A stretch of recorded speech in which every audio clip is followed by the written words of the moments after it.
Deputado Vítor Freitas.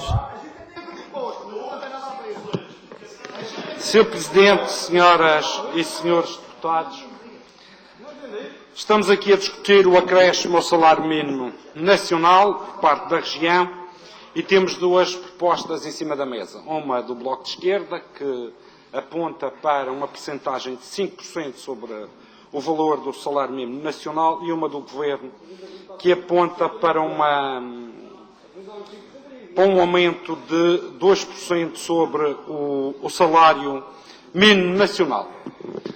A proposta do Bloco de Esquerda é uma proposta idêntica à dos Açores e percebe-se que hoje há uma autonomia diferenciada, que era uma ambição que o PSD tinha no passado, queria uma autonomia diferenciada. De facto, temos aqui uma autonomia diferenciada. Mas é diferenciada do ponto de vista negativo para os madeirenses, ou para com os madeirenses, e em especial é diferenciada para com os madeirenses que têm salários mais baixos, como aqueles que oferem o salário mínimo. Se nos Açores recebem mais 5%, nós sabemos que não é só mais 5%, porque os impostos nos Açores são mais baixos para as empresas, o que possibilita às empresas atribuírem 5%, mas são também mais baixos para os trabalhadores, o que dá mais poder de compra aos trabalhadores, porque têm uma carga fiscal mais baixa. Aqui na Madeira, ainda à proposta do Governo e às declarações da senhora Secretária, que diz que só se pode aumentar 2% para não sobrecarregar as empresas, o que eu digo é que, em relação ao ordenado mínimo, só se pode aumentar 2% para não sobrecarregar as empresas. Em relação aos impostos e a forma como os impostos caem em cima das empresas, a tabela de 2% já não é uma medida justa. Ou seja, em matéria de impostos, aliás, o que está a sobrecarregar as empresas não é os 2%, nem que fosse 5% do salário mínimo dos trabalhadores. São os impostos que o Governo Regional lança sobre as empresas devido a uma dívida que fizeram e que hoje tem de ser paga. A realidade é esta e, portanto, aquilo que disse a senhora Secretária, de que só se pode aumentar 2% porque não podemos sobrecarregar as empresas, não. O que sobrecarrega as empresas são os impostos que este Governo decretou sobre as empresas e sobre os trabalhadores, porque temos uma dívida de milhões para pagar na região autónoma da Madeira, fruto da boa governança do PSD ao longo dos últimos 40 anos. Diz o diploma do Governo, a páginas tantas, que estes 2% é para o efeito dos custos de insularidade. E, portanto, estes 2% não caem do céu. Tem uma matriz que são os custos de insularidade. Entende o Governo Regional que os custos de insularidade, por um lado, só atingem aqueles que têm o salário mínimo e, por outro, que a Administração Pública Regional, que no passado tinha direito, a Administração Pública da Madeira, a 2%, hoje, os custos de insularidade não atingem os funcionários da Administração Pública. Mas mais, recentemente e bem, o Governo Regional aumentou o subsídio de insularidade para o público em relação ao Porto Santo e passou de 15% para 30%. E muito bem, entendo o Governo Regional que quem vive no Porto Santo, na administração pública, tem custos de insularidade de 30%. Quem vive no privado no Porto Santo tem custos de insularidade, se tiver o ordenado mínimo, é de 2%. Mas se tiver mais que o ordenado mínimo, é 0%. E, portanto, o entendimento do PSD e a visão do PSD de forma justa e bem medida naquilo que são as percentagens da insularidade é 30% para a administração pública no Porto Santo, 0% para os trabalhadores no Porto Santo que não pertencem à administração pública e que ganham mais que o salário mínimo. Em relação à Ilha da Madeira, entendo o Governo Regional, porque quem tem dupla insularidade, julguei que tinha o dobro da insularidade de quem tem insularidade, diz que na Madeira quem tem dupla insularidade não tem insularidade. Ou melhor, na Madeira quem tem insularidade tem 0 de apoio em matéria de insularidade. Mas no Porto Santo, que tem 2 vezes o 0, já dá 30%. E daqui vê-se que ao longo dos anos nunca existiu, de facto, uma medida para medirmos a insularidade. Foi conforme o interesse ou a vontade política de quem governou. Não foi com base em estudos, não foi com base em análises, foi em função do momento.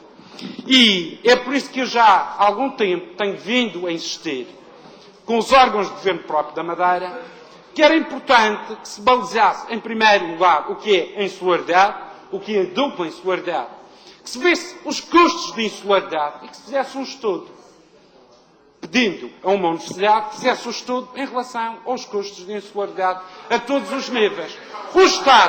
O Estado financia a Madeira com custos de insularidade. Vem uma verba todos os anos. Não é a Madeira que vive em insularidade que vai pagar os custos de insularidade. Quem tem que pagar é o Estado, como é óbvio. E, portanto, faça-se um estudo para medir os custos de insularidade. Não se coloque esta questão na lógica do confronto sem ter dados científicos. Isto é em relação ao Estado, mas é em relação também ao Governo Regional. Não pode dizer, eu recebo tantos milhões do Governo da República a título de custos de insularidade. Sim, mas no Porto Santo os custos de insularidade são 30%. Na Madeira não há insularidade e todos nós sabemos. Quando o Governo da República atribui as verbas para os custos de insularidade, não diz isto são verbas para os custos de insularidade no Porto Santo, que na Madeira não há. Atribui à região autónoma da Madeira porque tem consciência que a Madeira tem custos de insularidade. E, portanto, o desafio que eu deixo à Sra. Secretária é que consiga arranjar no orçamento uma verba no sentido de pedir um estudo credível em relação às questões da insularidade. Que era importante que a região também, quando negociasse com o Estado, seja o Estado quando está vestido de cor de laranja, cor de rosa ou azul às bolinhas, quando negociasse com o Estado, independentemente da força política que governa o país, num determinado momento, existissem balizas, existissem critérios científicos e existissem estudos. E recordo, e quem for à história ler uns livrinhos de história, vai ver que, nos tempos até que havia reis neste país, quando mandavam para cá um dos seus funcionários, chegava à Madeira e espantava-se com os preços e os custos que tinha de viver na Madeira. E toca a primeiro despacho que faziam era fazer uma cartinha a El Rei a pedir um aumento do ordenado, a ter um subsídio, porque viver na Madeira custava mais caro que viver em Lisboa ou viver no continente. E isto, portanto, faz parte da história desde o século XVII, XVIII, XIX. Isto aconteceu. Aliás, a lei que suporta os custos de insularidade e que tem a ver especialmente com aqueles 30% no Porto Santo, é uma lei do tempo de Salazar.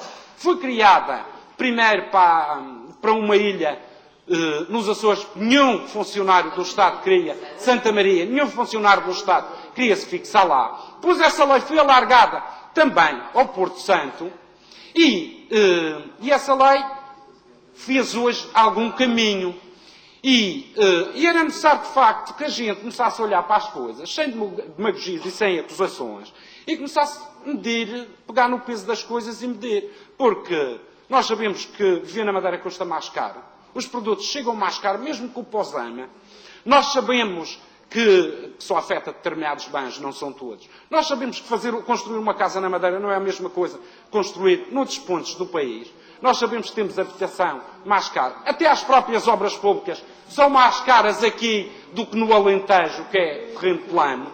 E, portanto, Sr. Presidente, Srs. Deputados e Sra. Secretária, o que eu peço a este Governo é que nos próximos tempos peça um estudo a uma universidade com economistas, que se analise, que se pese e que se veja quais são os custos de insularidade e que depois também isso sirva para negociar com Lisboa, mas sirva também para a atribuição de suplementos aos trabalhadores que quisessem cá. Outra coisa é aquilo que há discrepância que começa a existir entre o setor público e o setor privado.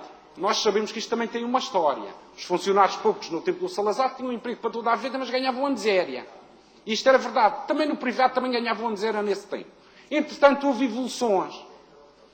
Garantias para o Estado e melhores ordenados no Estado. No privado também existiram bons ordenados, mas o emprego, enquanto no privado não é para toda a vida, no público tem sido e continua ainda a ser para toda a vida. E quando começamos a ver idades de reforma, isso não é competência da região, mas idades de reforma, quando começamos a ver estes subsídios e começamos a medir isto entre o público e o privado, também era bom que se medisse.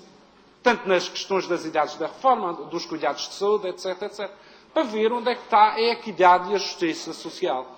Porque nos últimos anos o que temos visto é que o fosso entre o público e o privado tem vindo a aumentar.